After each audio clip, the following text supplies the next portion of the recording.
Sunyi bukan berarti hilang. Kami ada di bayang. Tak terlihat, tapi menentukan.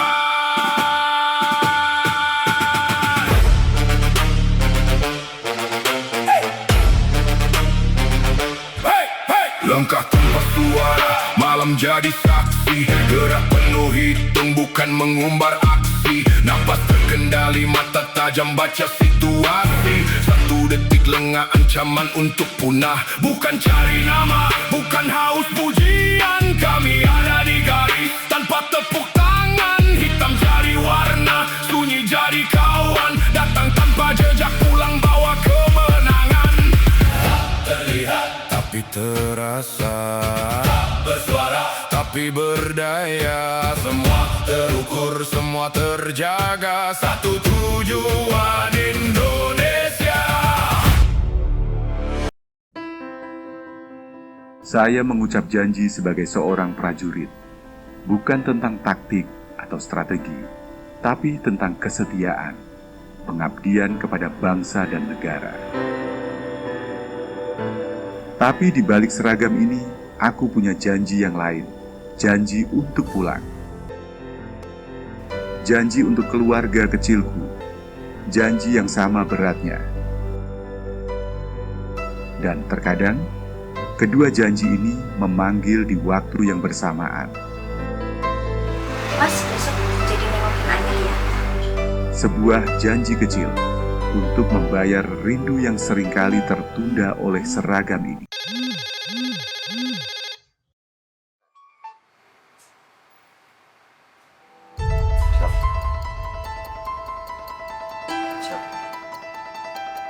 Namun, bagi seorang prajurit Kopassus, waktu bukan milik kami sepenuhnya. Saat sunyi malam pecah oleh perintah tugas, seketika itu juga raga ini harus bangkit. Tanpa sempat berpamitan panjang, tanpa penjelasan rinci, karena kerahasiaan adalah napas kami.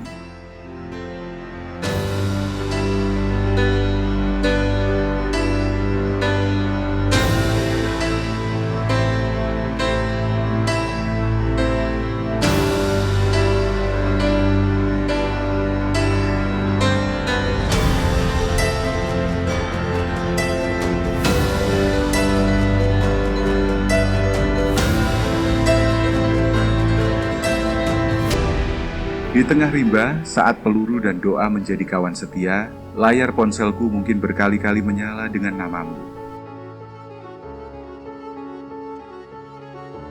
Maafkan aku yang tak bisa mengangkatnya.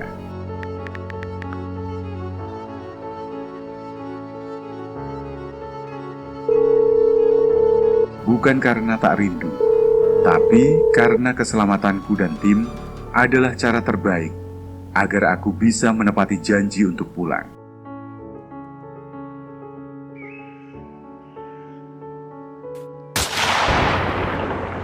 Tuntaslah tugasku, kehormatan terjaga. Saat aku melihatmu menunggu, aku tahu satu janji negara telah usai. Kini saatnya aku menunaikan janji yang kedua.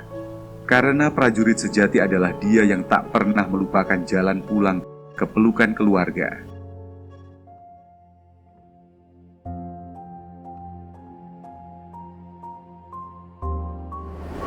Komando, Assalamualaikum warahmatullahi wabarakatuh.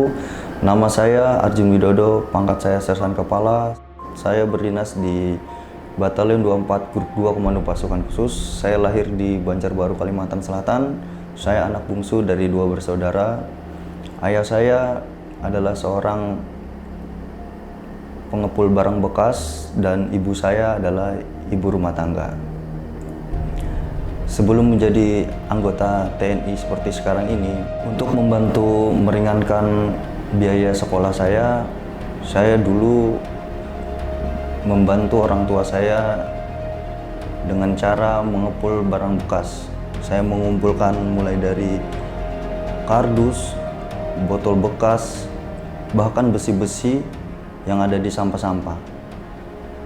Dari situ saya membantu meringankan biaya sekolah saya, dan sebagiannya saya sisihkan sebagai tabungan saya. Setelah lulus SMK, kebanyakan dari teman-teman saya melanjutkan kuliah. Akan tetapi karena saya dari keluarga yang kurang mampu, saya berpikir langkah apa yang saya lakukan setelah nanti lulus SMK ini. Saya tidak mau membebani orang tua saya dengan biaya-biaya yang lain-lain sehingga nanti orang tua saya bisa berhutang dan lain sebagainya. Jadi saya berpikir dan saya ingat waktu saya kecil saya pernah bercita-cita bahwa saya pengen menjadi anggota TNI, dan itu di lingkungan rumah saya sering lewat anggota TNI yang sedang latihan, karena di dekat rumah saya itu rute dari perjalanan, mungkin kalau dulu saya tidak tahu mereka lewat itu jalan kaki ngapain. Kalau sekarang saya udah tahu kalau itu perjalanan mereka Hanmars. Nah, dari situ saya lihat walaupun mereka sengsara, mereka ditindak, diguling-guling, di apa, tapi saya lihatnya dengan tentara itu hebat, tentara itu membanggakan. Dari situlah saya membulatkan tekad bahwa diri saya nantinya saya membanggakan orang tua saya dengan cara saya menjadi TNI. Setelah itu saya mendengar informasi bahwa ada pendaftaran di Kodim melalui media sosial. Saya mendaftar untuk yang pertama kalinya itu tanpa ada persiapan yang matang, karena saya di keluarga saya itu tidak ada yang menjadi anggota TNI maupun TNI, Polri, PNS. Di keluarga saya itu tidak ada yang jadi hal tersebut. Dari situ untuk pertama kalinya saya mendaftar dan saya mengikuti proses pendaftaran dari awal sampai pemeriksaan kesehatan dan lain sebagainya. Dan karena persiapan saya yang kurang matang, saya gagal di Pantohir daerah. Setelah gagal yang pertama, itu adalah pukulan keras bagi saya agar memperbaiki diri saya, fisik saya. Dan di situ saya tidak kosongan itu dalam artian saya tidak langsung modal nekat, enggak. Dari situ saya belajar, saya mencari informasi, saya bertanya kepada orang-orang, saya bertanya kepada teman-teman saya, dan di situ saya mendapatkan arahan bahwasanya memang harus ada yang dipersiapkan dalam menjadi anggota TNI, mulai dari fisik, psikologi, kesehatan maupun yang lainnya. Dari situ saya mempelajari seluruhnya itu, mulai dari saya membina fisik saya, belajar psikologi dan lain sebagainya. Dan setelah setahun saya mempersiapkan diri, di tahun berikutnya saya mendaftar, dan alhamdulillah setelah persiapan yang menurut saya ini sangat matang, fisik maupun psikologi saya, alhamdulillah saya bisa lulus dan melaksanakan pendidikan.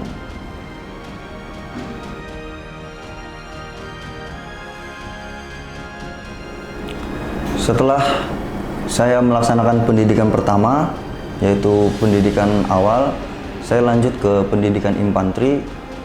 Di situ setelah selesai pendidikan infanteri, ada weapon komando. Di situ awal dari saya, bagaimana cara saya untuk lebih membuat orang tua saya bangga. Dari situ saya lihat bahwa awalnya saya takut ngelihat Kopassus itu, Komando Pasukan Khusus. Siapa yang tidak takut dari nama tersebut? Ketika ditanya ada yang mau ikut mendaftar menjadi Kopassus, teman-teman saya yang satu angkatan bisa dihitung jari angkat tangan. Tapi saya angkat tangan karena saya tidak takut, saya takut. Tapi saya memberanikan diri saya mengikuti latihan terkeras di Angkatan Darat ini demi lebih mengharumkan orang tua saya. Saya sangat sayang kepada orang tua saya. Maka dari itu adalah orang tua saya segala-galanya bagi saya.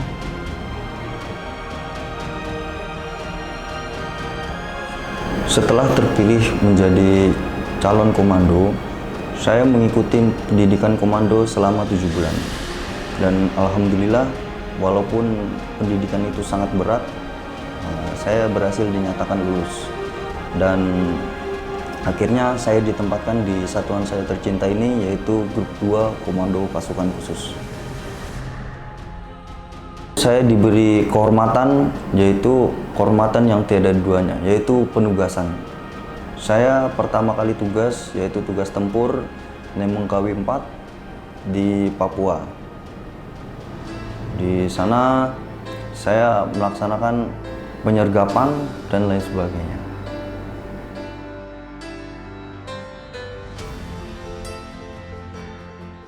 Di situ saya penugasan selama 6 bulan. Setelah itu saya kembali ke basis melaksanakan kegiatan pembinaan di satuan. Beberapa tahun kemudian, di tahun 2023, saya menikah di akhir tahun.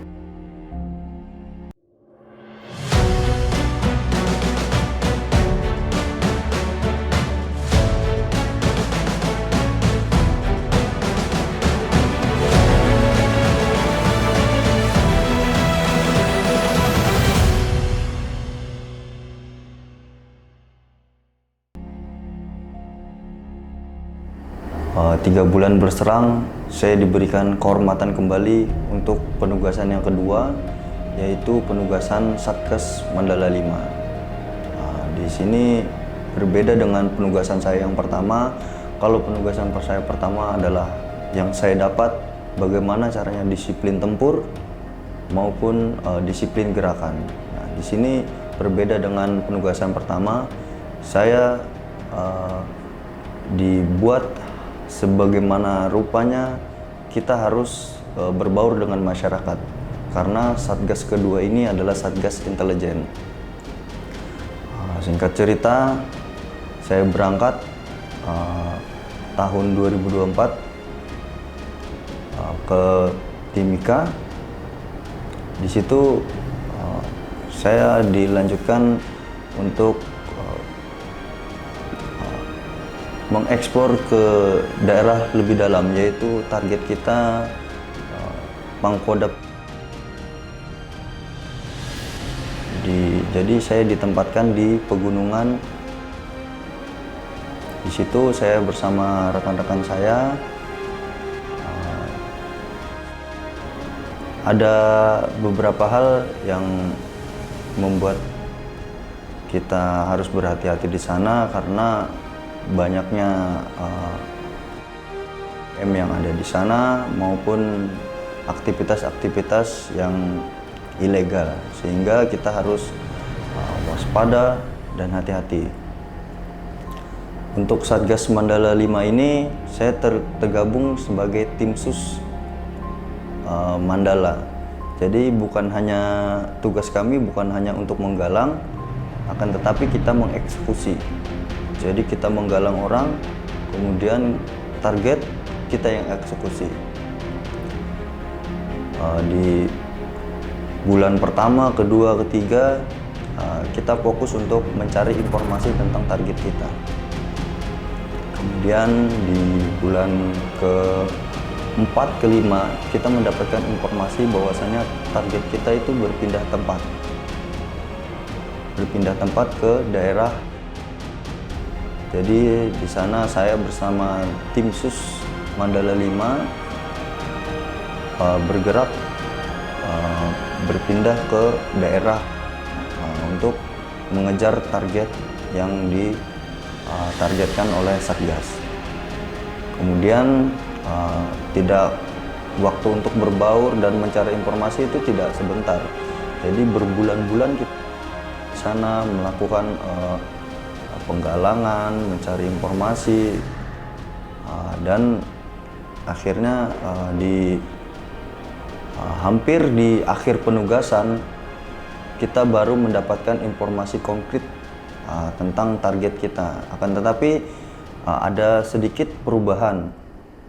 Untuk target awal kita adalah Pangkodap, dan untuk yang harus dieksekusi kali ini adalah wakil Pangkodap, yaitu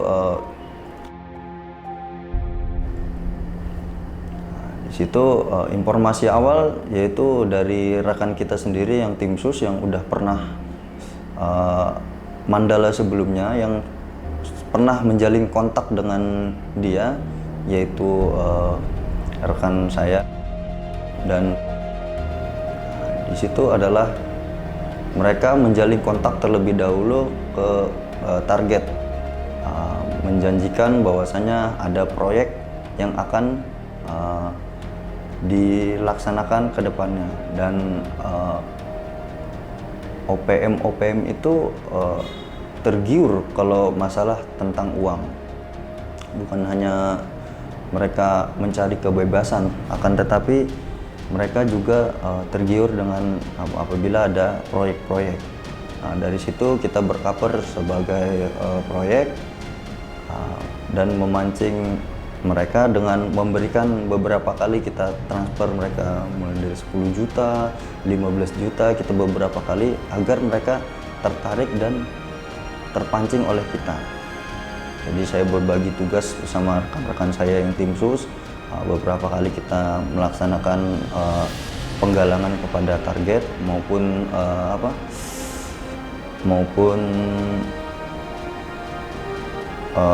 ajudannya target. Nah, di situ karena target ini merupakan targetnya yang besar, wakil panglima Kodap, jadi mereka membawahi banyak anak buah. Nah, di situ kita beberapa kali kontak maksudnya kontak bertemu dengan sasaran maupun anggota sasaran. Kita memberikan penggalangan berupa makanan, uang, dan lain sebagainya. Sampai di akhirnya kita terjalin kepercayaan yang tinggi. Nah, di situ ini memberikan kontrak, tapi akan tetapi harus tidak membawa anak buah. Di situ di ketinggian di daerah kita membawa, akan tetapi kita laporkan ke Satgas Mandala 5 ini, kita tidak berani untuk mengeksekusi mereka cuma satu tim sus.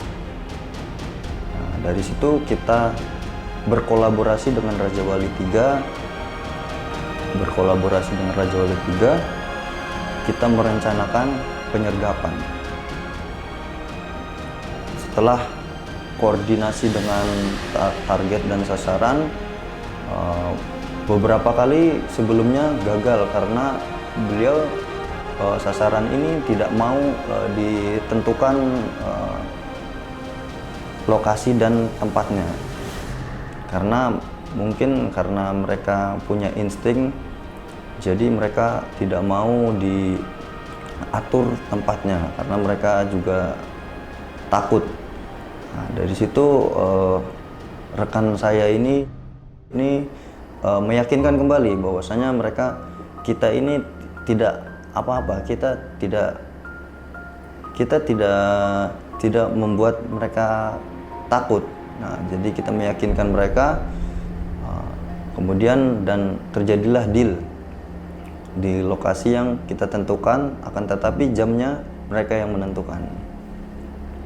Nah, di situ kita sudah berkolaborasi juga dengan Raja Wali III, kita melibatkan kurang lebih 5 tim, kita menyergap mereka. Untuk lokasi yang ditentukan, kita yang menentukan di daerah ketinggian. Di situ kita standby terlebih dahulu. Kita standby di ketinggian mencari kedudukan yang yang strategis untuk kita menyergap sasaran. Setelah itu sekitar pukul siang sasaran ini datang. Kemudian terjadilah kontak tembak ataupun penyergapan di daerah ketinggian tersebut. Dengan hasil 2 dari mereka tewas, yaitu atas nama Wakil Pangkodam. Disitulah keberhasilan yang membuat Satgas Mandala 5, tim SUS maupun Raja Wali 3 mendapatkan anugerah dan kehormatan dari Panglima TNI berupa kenaikan pangkat luar biasa, PP Panglima, dan serta rekom untuk sekolah, baik sekolah Bintara maupun sekolah perwira. Setelah selesai penyergapan itu, di akhir penugasan kembali diadakan acara kehormatan, yaitu upacara untuk kenaikan pangkat yang keberhasilan. Nah, di situ dihadiri oleh Bapak Panglima TNI, Bapak Menhan, dan beserta stafnya. Di situ saya beserta rekan-rekan saya yang berhasil menuntaskan tugas, yaitu menangkap dan mengeksekusi Wakil Pangkodam, yaitu di situ diberikan kehormatan upacara kenaikan pangkat, dan kita seluruhnya diberikan ucapan selamat oleh Bapak Panglima dan Bapak Menhan.